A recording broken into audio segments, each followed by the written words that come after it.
Hello students, कैसे हो बेटा आप सब। आज अपने साइंस का पेपर हो गया 10th RBSE का, और पेपर बहुत इजी आया था। अगर पूरा पेपर देखा जाए तो पेपर में किसी तरह की किसी बच्चे को कोई प्रॉब्लम नहीं थी। मतलब हाँ, जिन्होंने पूरे साल पढ़ाई करी है उसके लिए तो पेपर बहुत इजी था। और जो मैक्सिमम पेपर है बेटा वो NCERT के लाइन, NCERT के क्वेश्चंस, NCERT के ही टॉपिक्स थे। तो अपने बिना किसी देरी के शुरू करते हैं इस पूरे पेपर का डिस्कशन। ठीक है, सबसे पहले सेक्शन ए में चलता है। सेक्शन ए के अंदर एक ही क्वेश्चन को देखते हैं। क्या है पहला question? Which endocrine regulates the metabolism for the body growth. इनमें से थायराइड ग्लैंड इसका आंसर है। थायराइड थायरोक्सिन हार्मोन सिक्रीट करता है जो कि हमारे बॉडी के मेटाबॉलिक रिएक्शंस को, मेटाबॉलिक एक्टिविटीज़ को क्या करता है? कंट्रोल करता है। सेकंड क्वेश्चन है, in which organism new organism can be produced by regeneration. Planaria, board ने पहले भी इस क्वेश्चन को पूछा हुआ है। ठीक है, प्लेनेरिया इसका आंसर है। ठीक है, next question, the kidney in human beings is a part of system for, it is part of excretion. ये किससे रिलेटेड है? एक्सक्रीशन से रिलेटेड है। किससे है? एक्सक्रीशन से। क्लियर। नेक्स्ट चलते हैं अपने नेक्स्ट क्वेश्चन पे, fourth number. Which of the following is the example of plant hormone. Plant hormone देखिए, इंसुलिन, एस्ट्रोजन और थायरोक्सिन की बात करें तो ये एनिमल है। प्लांट हार्मोन है cytokinin which is responsible for the cell division present in seeds.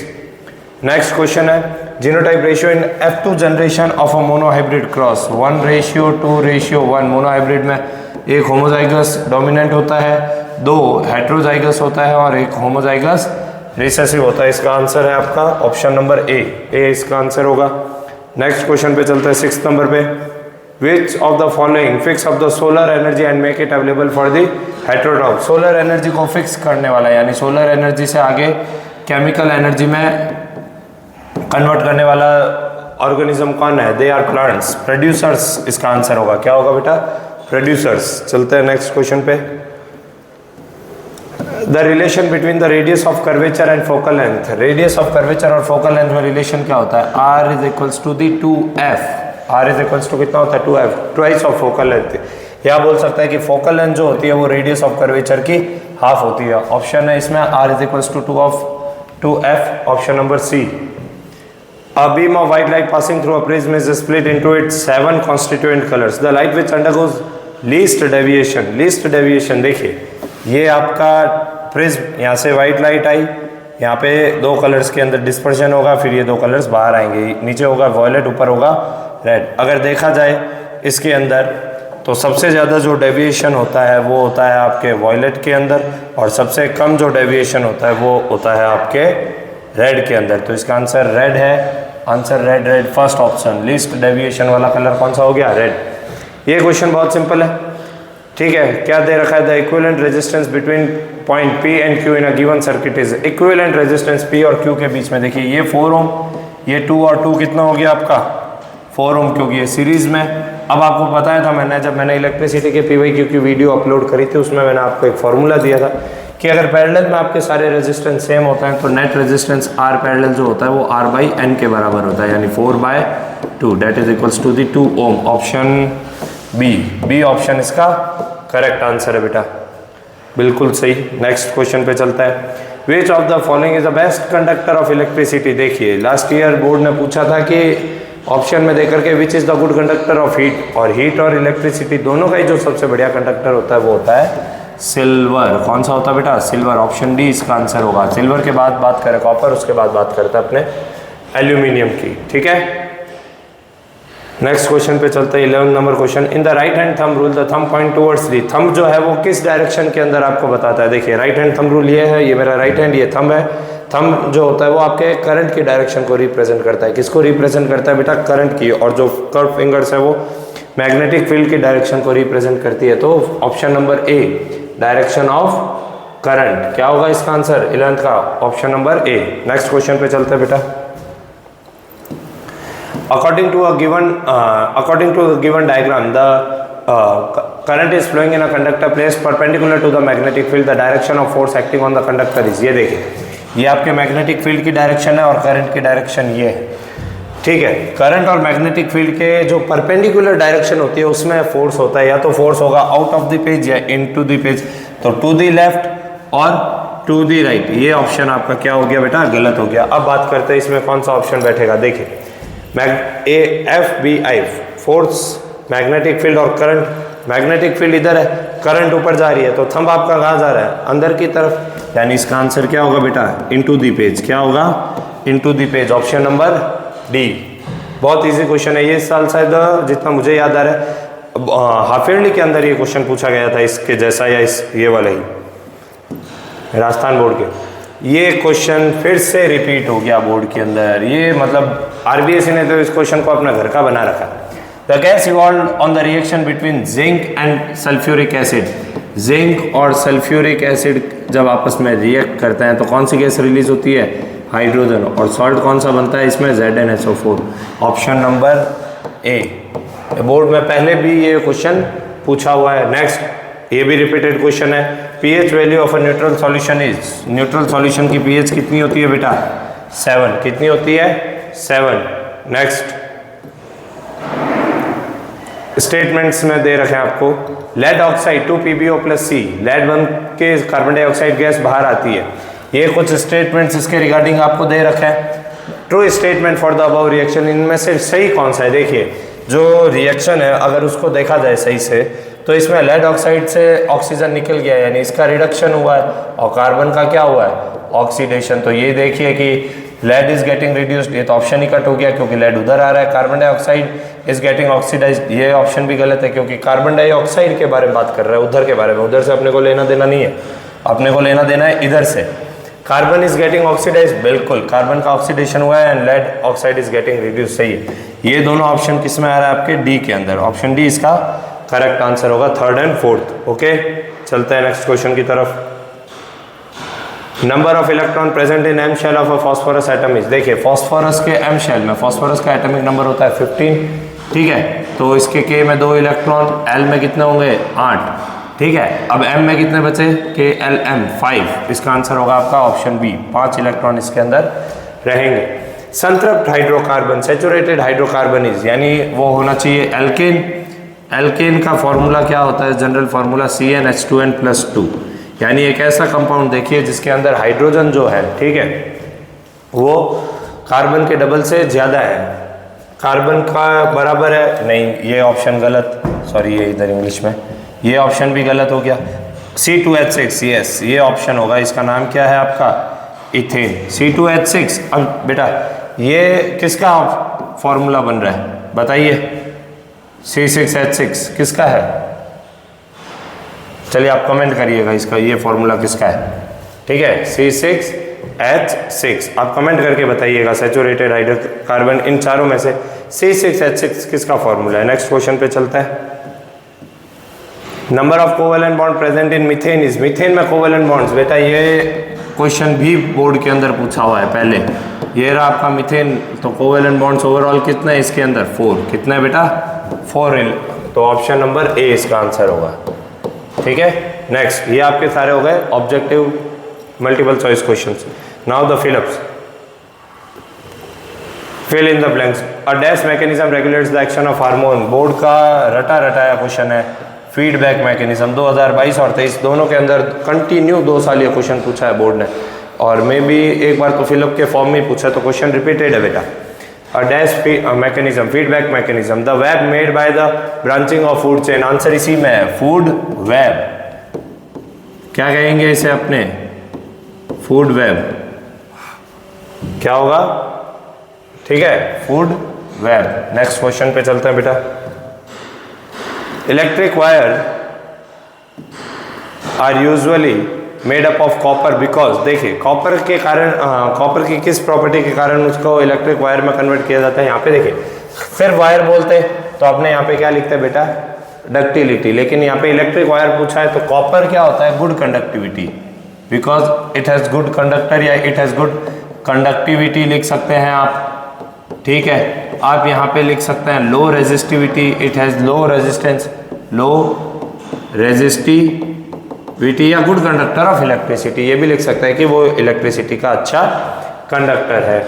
Bye increasing the number of turns of wire in the coil the strength of magnetic field produce, देखिए by current carrying circular coil is, जो इसकी magnetic field होती है that is directly proportional to the NI/R, तो n के क्या है, number of turns यानी n, magnetic field strength n के डायरेक्टली प्रोपोर्शनल है, तो यहाँ पे कॉइल इज इंक्रीज्ड, क्या होगी बेटा, इंक्रीज होगी। The name of compound obtain on burning of magnesium ribbon in air is, क्या बनता है, ये भी बोर्ड का रिपीटेड क्वेश्चन है, मैग्नीशियम ऑक्साइड। क्या बनता है बेटा, magnesium oxide. Dash is more ductile between metal gold and iron, gold और आयरन में कौन ज्यादा डक्टाइल है, गोल्ड। ये भी बोर्ड का बेटा रिपीटेड क्वेश्चन है। देखिए बोर्ड कितने क्वेश्चन रिपीट करता है, आरबीएसई बहुत क्वेश्चन उसने रिपीट किए इस साल, बहुत अच्छा पेपर था, बहुत इजी पेपर था। ठीक है, डिफाइंड रेस्पिरेशन, रेस्पिरेशन क्या होता है, the process of break down of glucose और food material by the oxygen.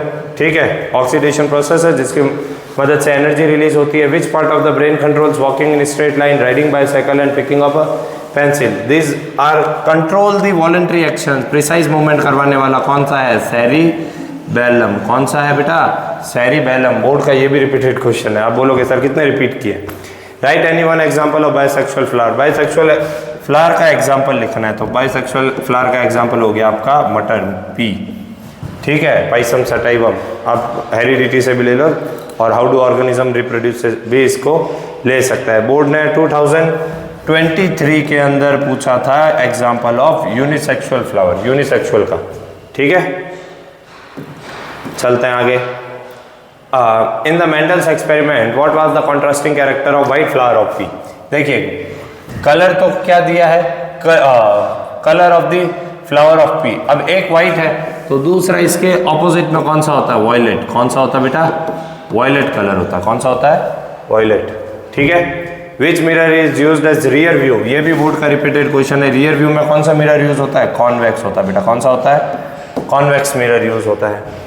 What do you understand by myopia, near sightedness. निकट दृष्टि दोष से मायोपिया से आप क्या समझते हैं, नियर साइटेडनेस यानी पास में देखने की क्षमता, यानी दूर का दिखाई नहीं दे रहा। A person is able to see nearby objects but can't see the far objects और डिस्टिंक्ट ऑब्जेक्ट। इसके करेक्शन में हम कौन सा लेंस लेते हैं, ये आप कमेंट में बताएंगे।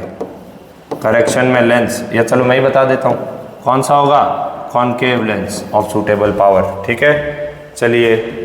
The potential difference is measured by which instrument, ये बोर्ड ने 2024 पिछले साल वाला क्वेश्चन वापस यहाँ पे ऐड कर दिया। Potential difference measured by which instrument, कौन सा इंस्ट्रूमेंट पोटेंशियल डिफरेंस को मेजर करता है, दैट इज वोल्ट मीटर। कौन सा करता है लाला, वोल्ट मीटर को। ठीक है, वोल्ट मीटर मेजर करता है। Draw the field line of magnetic field produce due to the current carrying solenoid. Board का सबसे फेवरेट क्वेश्चन है, सोलेनॉइड के अराउंड मैग्नेटिक फील्ड वाला डायग्राम शो बताना है। ये कुछ इस तरीके से होता है कि ये सोलेनॉइड होती है, ये आपकी बैटरी है। ठीक है, ये करंट की डायरेक्शन है, ये ऊपर नीचे ऊपर फिर नीचे ऊपर। यहाँ पे जो मैग्नेटिक फील्ड बनती है वो इस तरीके से, जो डायग्राम है एक तरफ नॉर्थ और एक तरफ साउथ पोल जो बता रखा है वो, ये वाला डायग्राम आपको इसके अंदर बनाना था 1 मार्क के अंदर। चलते हैं आगे, क्वेश्चन नंबर 9।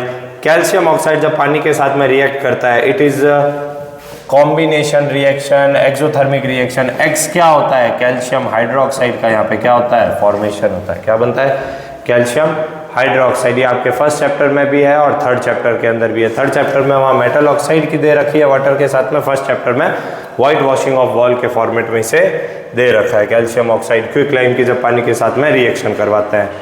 ठीक है, हम लोग घरों के अंदर व्हाइट वॉशिंग करते हैं ना, कली करते हैं दीवारों पे, व्हाइट पेंट होता है चूने का, उसे बोलते हैं।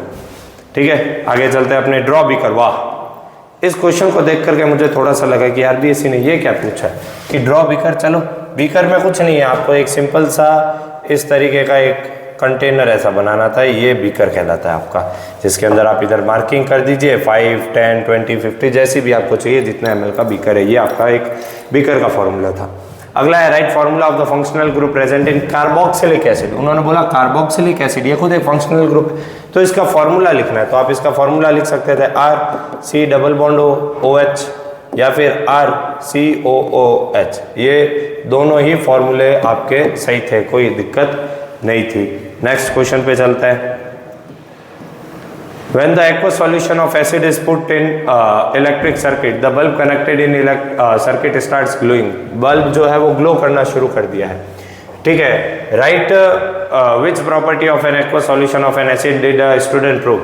देखिए ये आपके बुक का एक एक्टिविटी है जिसके अंदर एक क्वेश्चन दे रखा है क्या सारे हाइड्रोजन कंटेनिंग कंपाउंड जो होते हैं वो आपके एसिड्स होते हैं क्या। तो उसके अंदर हम देखते हैं कि हम 3-4 सॉल्यूशन लेकर के एक बीकर में डालते हैं, इलेक्ट्रिसिटी के कंडक्टिविटी का क्या करते हैं वहाँ पे टेस्ट करते हैं। तो इसके अंदर क्या दे रखा है कि पानी के अंदर क्या है, जैसे ही एसिड को आप पानी के अंदर डिसॉल्व करते हो वो अपने आयंस के अंदर डिसोसिएट हो जाता है। तो आयंस के अंदर डिसोसिएट होने के कारण वो इलेक्ट्रिसिटी का क्या करता है, कंडक्शन है। लास्ट ईयर ऐसा ही एक क्वेश्चन था पर उसमें थोड़ा सा डिफरेंस था कि HCl जब पानी में जाएगा तो H+ और Cl- नेगेटिव आयन बनाएगा। तो इसने पूछा था वो कौन सा एनायन बनाएगा, तो वहां पे क्लोराइड था, यानी पानी के अंदर ये आयंस के अंदर क्या हो जाते हैं, डिसोसिएट हो जाते हैं। And due to the presence of ion the solution of acid conduct electricity. Next section B पे चलता है। Write difference between aerobic and anaerobic respiration. Aerobic और एनारोबिक रेस्पिरेशन में डिफरेंस बताने थे, कितने मार्क्स का है, 2 मार्क्स का। तो आप 4 डिफरेंस लिखें तो भी मोर देन सफिशिएंट था। हाँ एग्जाम्पल लिख देना, ऐसा जब भी कोई डिफरेंस आए तो अगर आपने एग्जाम्पल लिखे तो ये आपके मार्क्स को बिल्कुल भी नहीं कटने देंगे। Next explain phototropic movement in plants. Plants के अंदर जब भी ट्रॉपिक मूवमेंट के बारे में पूछा है तो यही मूवमेंट पूछा गया है, फोटोट्रॉपिक। इसके अलावा बोर्ड ने आज तक किसी दूसरे मूवमेंट के बारे में प्लांट के अंदर नहीं पूछा है। फोटोट्रॉपिक मूवमेंट जो प्लांट की ग्रोथ होती है स्टेम की लाइट की टूवर्ड्स होती है, towards the light sensitive directional growth होती है, उसे क्या बोला जाता है, फोटोट्रॉपिक मूवमेंट। नेक्स्ट क्वेश्चन है explain two function of 2 organs found in male reproductive system of human being. अब देखिए अगर मैं मेल रिप्रोडक्टिव सिस्टम की बात करूँ तो उसमें टेस्टिस है, ठीक है, और वास डेफरेंस है, ठीक है, और प्रोस्टेट ग्लैंड है, सेमिनल वेसाइकल है। तो इनमें से आप किन्हीं भी 2 ऑर्गन के फंक्शंस एक एक फंक्शन लिख सकते हैं। टेस्टिस का जैसे लिख दिया, स्पर्म बनाता है, टेस्टोस्टेरोन हार्मोन सिक्रीट करता है। वास डेफरेंस के अंदर सीलिया प्रेजेंट होती है जो स्पर्म को एक पर्टिकुलर डायरेक्शन में भेजने का काम करती है। प्रोस्टेट ग्लैंड, सेमिनल वेसाइकल, सीमेन, ठीक है, लिक्विड मटेरियल सिक्रेट करता है जिसमें जो स्पर्म्स और को न्यूट्रिशन भी प्रोवाइड करता है, साथ ही साथ में उनको मूव करने के लिए एक मीडियम प्रोवाइड करता है। ये आप लिखते हैं 2 मार्क्स के अंदर, बहुत था, ठीक है। Draw line diagram of sex determination in human being. Human being के अंदर बस ये XX और XY male, XX XY female और मेल वाला आपको लाइन डायग्राम बनाना था कि इसमें तो चाहे कोई गैमेट हो X ही होगा, इसमें 2 होगा, एक X एक Y। यहाँ पे बना XX और यहाँ बना आपका XY, एक मेल फीमेल, 50-50 प्रोबेबिलिटी दोनों की। What is refractive index and write it's formula. Refractive index क्या होता है, जब लाइट एक मीडियम से दूसरे मीडियम में ट्रैवल होती है तो उसके अंदर जो बेंडिंग है वो कितनी होगी, लाइट की स्पीड का जो रेशियो होगा या उनके इंसिडेंस और रिफ्रैक्शन के साइन का जो रेशियो होगा उसे क्या बोला जाता है, रिफ्रैक्टिव इंडेक्स। और वही उसका फॉर्मूला कि न्यू इज इक्वल्स टू, या तो आप लिख दीजिए C/V या nu is equals to sine I upon sine R। आप स्नेल्स लॉ के अकॉर्डिंग या फिर स्पीड के अकॉर्डिंग दोनों में से कुछ भी लिखोगे या फॉर्मूले में, दोनों ही सही है, तो इतना ज़्यादा टेंशन मत लो इसमें, ठीक है। Why is the colour of the clear sky is blue. Board का बहुत रिपीटेड क्वेश्चन इस चैप्टर से, human eye and colourful world से, कि क्लियर स्काई का कलर ब्लू क्यों होता है, क्योंकि जब लाइट हमारे एटमॉस्फेयर के अंदर आती है तो सबसे ज़्यादा जो स्कैटरिंग है, ठीक है, वो ब्लू कलर की वेवलेंथ वाले में होती है, जिसके कारण से ब्लू कलर हमारे आसमान में, हमारे स्काई में पूरा फैल जाता है। इसीलिए स्काई हमें ब्लू कलर का दिखाई देता है, क्योंकि ब्लू कलर की वेवलेंथ, ठीक है, और जो पार्टिकल्स होता है एटमॉस्फेयर में उनका साइज लगभग क्या रहता है, सेम रहता है। Why an electric fuse is used in domestic electric circuit. Domestic electric circuit के अंदर फ्यूज का यूज़ क्यों किया जाता है, ठीक है, फ्यूज का यूज़ होता है एक तरह का सेफ्टी डिवाइस है। घर के अंदर जब हम बहुत ज़्यादा अप्लायंसेस कनेक्ट कर देते हैं तो वो करंट बहुत ज़्यादा विड्रॉ करता है, तो हो सकता है हीटिंग के कारण वहाँ शॉर्ट सर्किट हो जाए, तो उस शॉर्ट सर्किट को प्रिवेंट करने के लिए, ओवरलोडिंग को प्रिवेंट करने के लिए किसका यूज़ होता है, फ्यूज़ का। फ्यूज़ से एक और क्वेश्चन है, अब तो आपका पेपर हो गया, कि इसको सीरीज़ में कनेक्ट करते हैं। कैसे करते हैं, सीरीज़ के अंदर कनेक्ट किया जाता है। नेक्स्ट क्वेश्चन पे चलते हैं। Draw the systematic equipment for showing the emission of nitrogen dioxide gas on heating lead nitrate. आपको एक टेस्ट ट्यूब बनानी है, टेस्ट ट्यूब के अंदर आपके लेड नाइट्रेट डालना है, एक बर्नर बनाना है, यहाँ से गैस बाहर आते हुए बनाना है। यहाँ पे NO2 लिख दो और क्या लिख दोगे, ब्राउन फ्यूम्स। क्या लिखोगे, ब्राउन फ्यूम्स। NCERT में एक्टिविटी आपके जो फर्स्ट चैप्टर है थर्मल डिकम्पोजिशन है, उसके अंदर जो ये एक्टिविटी दे रखी है उसका डायग्राम आपको इसके अंदर बनाना था। बहुत सिंपल सा क्वेश्चन था ये, ठीक है।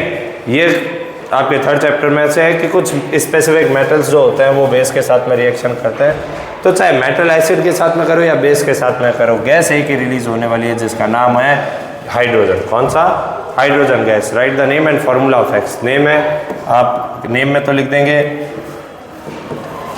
हाइड्रोजन गैस और फॉर्मूला में हो गया आपका H2।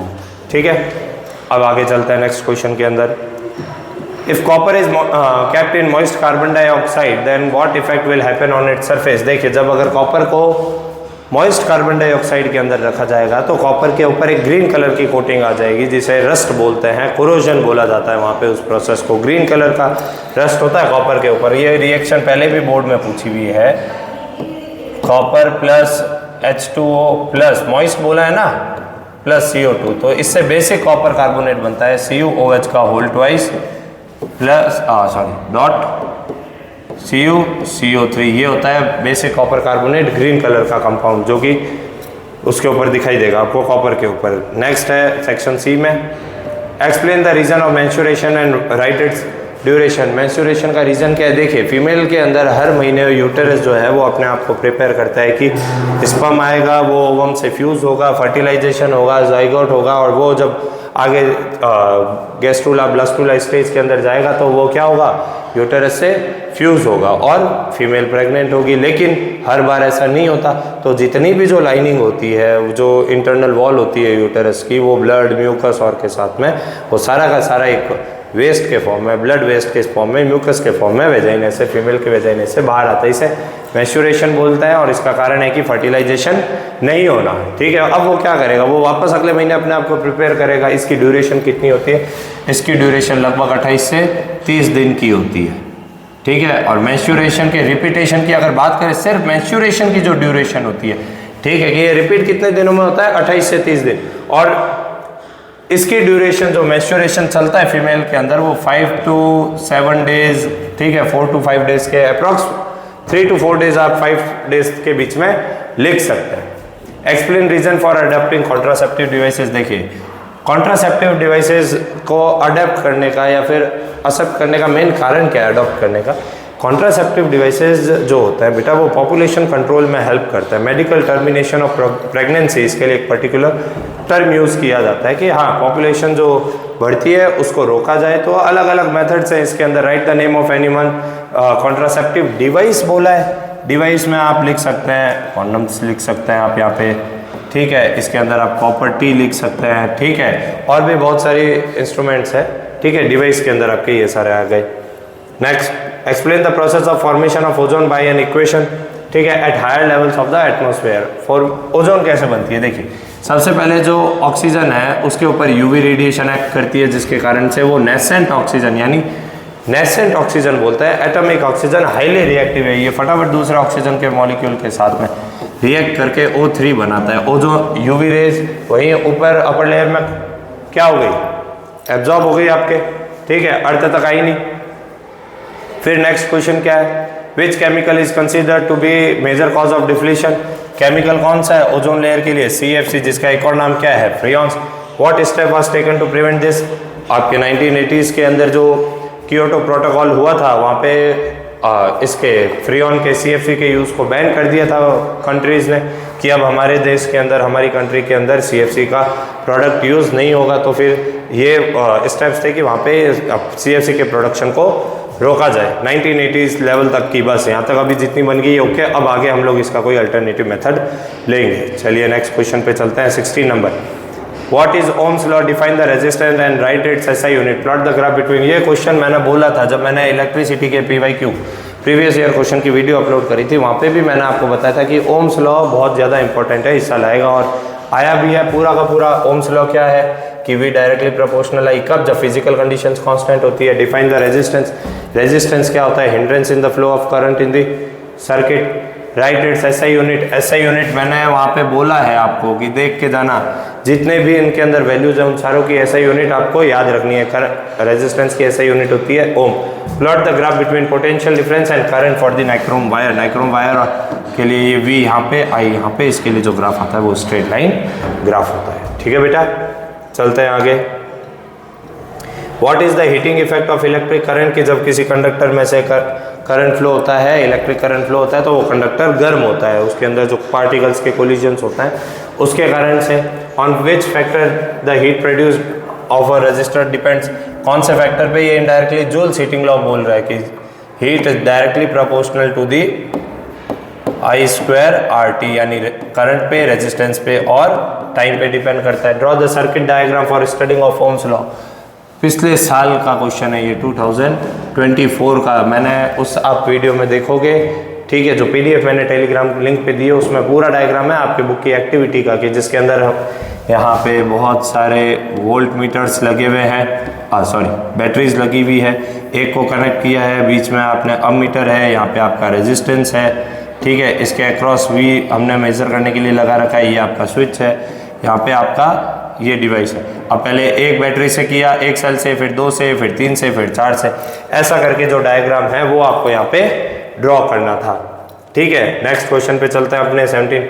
Explain chlor alkali process and write chemical equation involved in it. Chlor alkali process क्या होता है? क्लोर एल्कलाई प्रोसेस वो प्रोसेस है जिसके अंदर, ठीक है, जो सोडियम क्लोराइड होता है, aqua solution of sodium chloride NaCl+H2O, जिसे ब्राइन सॉल्यूशन बोलते हैं, उसके अंदर जब इलेक्ट्रिसिटी पास करता है, तो इलेक्ट्रिसिटी पास करने पे यहाँ पे सोडियम हाइड्रोक्साइड, क्लोरीन गैस और हाइड्रोजन गैस बनती है। हाइड्रोजन आपको कैथोड पे मिलेगी, ये आपको एनोड पे मिलेगी, और ये उस सॉल्यूशन के अंदर होता है। ये क्लोर एल्कलाई प्रोसेस है, क्योंकि यहाँ पे क्लोरीन और एल्कलाई बेस जो पानी के अंदर सॉल्युबल है बेस, वो बनता है इसीलिए, ठीक है।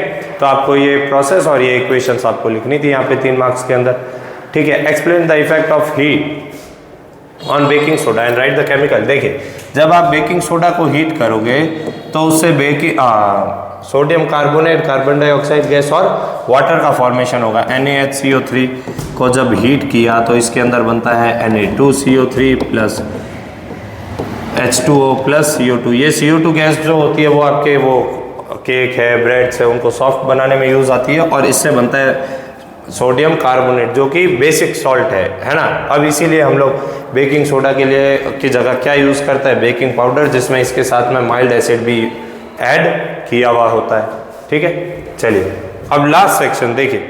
लास्ट सेक्शन बहुत इजी, पेपर बहुत ज़्यादा इजी था बेटा, इतना कोई ज़्यादा हार्ड पेपर आया ही नहीं।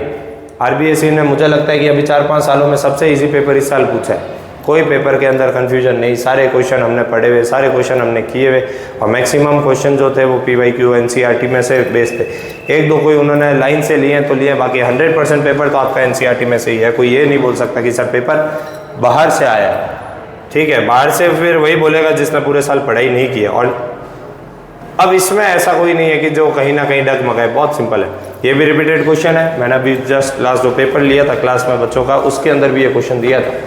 Explain mode of nutrition in amoeba. Amoeba के अंदर कैसा मोड है? होलोजोइक मोड ऑफ न्यूट्रिशन है, 5 स्टेप्स है, उनको 2-2 लाइन के अंदर आपको एक्सप्लेन करना था कि हाँ, कि सबसे पहले इंजेशन है, फिर डाइजेशन है, फिर एब्जॉर्प्शन है, एसिमिलेशन है और इजेशन है। Right the name of protein digestive enzyme secreted by pancreas. Pancreas कौन सा एंजाइम सिक्रेट करता है? ट्रिप्सिन। कौन सा एंजाइम सिक्रेट करता है? ट्रिप्सिन एंजाइम सिक्रेट करता है। Explain the function of villi found in small intestine. Villi का काम क्या है? विलाई का काम होता है फूड को एब्जॉर्ब करना, डाइजेस्टेड फूड जो स्मॉल इंटेस्टाइन के अंदर होता है। फिंगर लाइक प्रोजेक्शंस होती है, सरफेस एरिया इंक्रीज करती है डिफ्यूजन की मदद से। ये सारा का सारा जो डाइजेस्टेड फूड है उसे क्या कर लेगी? एब्जॉर्ब कर लेगी, ठीक है। नेक्स्ट इसी के और वाले क्वेश्चंस भी अपने डिस्कस करते हुए ही चलेंगे। Explain mode of nutrition in paramecium. Paramecium के अंदर देखिए, अमीबा में जहाँ पे न्यूट्रिशन के अंदर उसकी जो सेल मेम्ब्रेन थी वो फिक्स नहीं थी, उसकी शेप फिक्स नहीं है, वो सूडोपोडिया की मदद से अपना फूड एब्जॉर्ब करता है। तो जबकि इसकी सरफेस कैसी है? पूरी की पूरी फिक्स है, इसकी सेल मेम्ब्रेन, इसकी शेप फिक्स है, इसके पूरी सरफेस पे सीलिया प्रेजेंट होते हैं। उन सीलिया की मदद से ये फूड को रोटेट करवा करके, घुमा करके अपने माउथ में के पास लेके आ जाता है, जिसे साइटोस्टोम बोलता है। फिर वहीं साइटोप्लाज्म के अंदर ये फूड का क्या करता है? डाइजेशन करता है। NCERT में इसका डायग्राम नहीं दे रखा, बस थोड़ा सा दे रखा। Write name of protein digestive enzyme secreted by gastric gland, यानी स्टमक के अंदर प्रोटीन डाइजेस्टिंग एंजाइम कौन सा होता है बेटा? पेप्सिन। कौन सा होता है? पेप्सिन होता है, ठीक है। Why does the length of small intestine of tiger is short. Tiger के अंदर स्मॉल इंटेस्टाइन की लेंथ छोटी है, कार्निवोर है, ठीक है।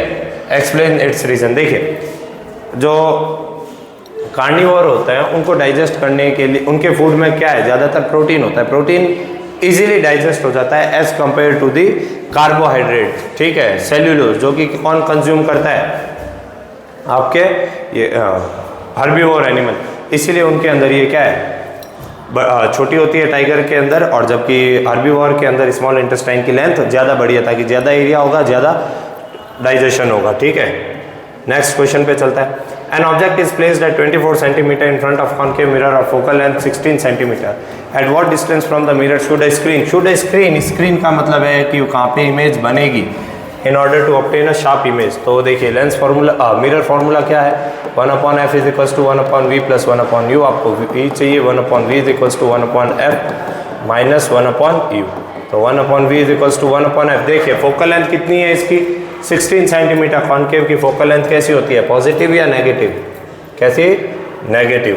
तो माइनस 16 माइनस u आपको पता ही है हमेशा नेगेटिव होगा, तो 1/-16 माइनस माइनस प्लस 1/24। ये हो गया आपका एलसीएम 16, 24 का एलसीएम 48।